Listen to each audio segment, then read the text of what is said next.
Next cooking video ആണേ. ഇന്നൊരു special ഐറ്റമായിട്ട് ഉണ്ടാക്കാൻ പോകുന്നത് എനിക്കിത് സ്പെഷ്യലായിട്ടോ, ചിക്കൻ തോരൻ. ഞാൻ കോളേജിൽ പഠിച്ചിട്ടുണ്ടപ്പോൾ എനിക്കൊരു ഫ്രണ്ട് ഉണ്ടായിരുന്നു കേട്ടോ. അവർക്കൊരു ഹോട്ടലുണ്ടായിരുന്നു.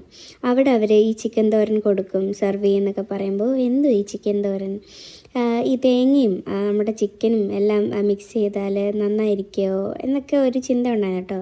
പക്ഷെ ഉണ്ടാക്കി നോക്കിയപ്പോൾ ഉണ്ടല്ലോ, ഇവിടെ എല്ലാവരും എൻ്റെ ഫാനാണ്. നമ്മൾ നോർമൽ ചെയ്യുന്ന പോലെ ഒരു പാൻ വെച്ച് കടുക് പൊട്ടിച്ച് ജിഞ്ചർ ഗാർലിക് പിന്നെ സവാള ഇട്ടിട്ട് നന്നായിട്ട് മിക്സ് ചെയ്യണം. അതിലിട്ട് കുറച്ച് ഉപ്പ് ചേർക്കണം കേട്ടോ. പിന്നെ കുറച്ച് കറിവേപ്പിലയും കൂടെ അതും കൂടി ചേർത്തിട്ട് നന്നായിട്ട് മിക്സ് ചെയ്ത് ഗോൾഡൻ കളറാക്കണേ. ഗോൾഡൻ കളറാക്കിയതിന് ശേഷം നമുക്കൊരു പ്ലേറ്റ് എടുത്ത് മാറ്റി വെച്ചതിന് ശേഷം അതിൽ നമുക്ക് ആവശ്യത്തിനുള്ള തേങ്ങ, ഞാനിവിടെ ഒരു കപ്പ് തേങ്ങ എടുത്തിട്ടുണ്ട് കേട്ടോ. ഒരു കപ്പ് തേങ്ങ, അതിൻ്റെ അകത്തോട്ട് നമ്മൾ കാശ്മീരി ചില്ലി പൗഡർ, പിന്നെ മല്ലിപ്പൊടി, മഞ്ഞൾപ്പൊടി, പിന്നെ ഗരം മസാല ഇത്ര എടുക്കുന്നുണ്ട് മസാലയായിട്ട്. പിന്നെ അതിലോട്ട് ഞാൻ കുറച്ച് സ്ലൈസ് ചെയ്ത് നമ്മുടെ സവാളയും കൂടെ വയ്ക്കുന്നുണ്ട്. നമ്മൾ സെയിം മസാല ആയിട്ട് യൂസ് ചെയ്യുന്നത്, നമ്മൾ വേറൊരു സ്പെഷ്യൽ മസാല യൂസ് ചെയ്യുന്നില്ല.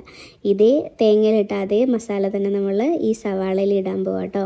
മഞ്ഞൾപ്പൊടി, മല്ലിപ്പൊടി, മുളക് പൊടി, ഗരം മസാല, പിന്നെ കുറച്ച് ഞാൻ കുരുമുളക് പൊടി ആഡ് ചെയ്യുന്നുണ്ട്. ഒരു സ്പൈസ് ലെവലിന് വേണ്ടിയിട്ടാട്ടോ.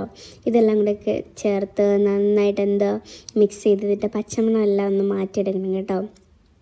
പിന്നില്ലേ, ആദ്യമൊക്കെ തേങ്ങയും ചിക്കനും ഒരുമിച്ച് തരും. പക്ഷേ ഉണ്ടല്ലോ, ഈ തേങ്ങയുടെ ആ തേങ്ങാപ്പാലെല്ലാം കൂടെ ഈ ചിക്കനകത്ത് കയറുമ്പോഴുണ്ടല്ലോ മസാലയായിട്ട് എന്തൊരു ടേസ്റ്റാണെന്നറിയാമോ. ഏകദേശം ഈ പരുവത്തിൽ കിട്ടും കേട്ടോ.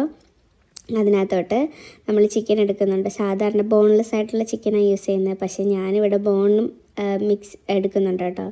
അതും വേറൊരു ടേസ്റ്റാണ്. ഇത് ഈ മസാലയും ചിക്കനായിട്ട് എല്ലാം നന്നായിട്ട് മിക്സ് ചെയ്തെടുക്കുക. ഞാൻ ഇച്ചിരി പോലും വെള്ളം ഒഴിക്കുന്നില്ല കേട്ടോ. ഇത് നന്നായിട്ട് ക്ലോസ് ചെയ്തിട്ട് കുക്ക് ചെയ്തെടുക്കുക. ചിക്കനിൽ നിന്നുള്ള വെള്ളം ഇറങ്ങും. പിന്നെ ഒരു കാര്യം ശ്രദ്ധിക്കണേ, നിങ്ങൾ ഇടയ്ക്കൊന്ന് ഉപ്പ് നോക്കണേ. കാരണം ഞാനത് പറയുന്നില്ല, ഞാൻ ഇടയ്ക്ക് ഇതിൻ്റെ ഉപ്പ് നോക്കുന്നുണ്ട്. ചിക്കനിൽ നിന്നുള്ള നന്നായിട്ട് വെള്ളമൊക്കെ ഇറങ്ങിയിട്ടുണ്ട് കേട്ടോ. ഇതിനകത്തോട്ട് നമ്മൾ നേരത്തെ എടുത്ത് വെച്ചിട്ടില്ലേ മസാല, ഈ മസാല ഇതെല്ലാം കൂടെ ഒന്ന് മിക്സ് ചെയ്തിട്ട് ചിക്കനകത്ത് ഇടുക കേട്ടോ.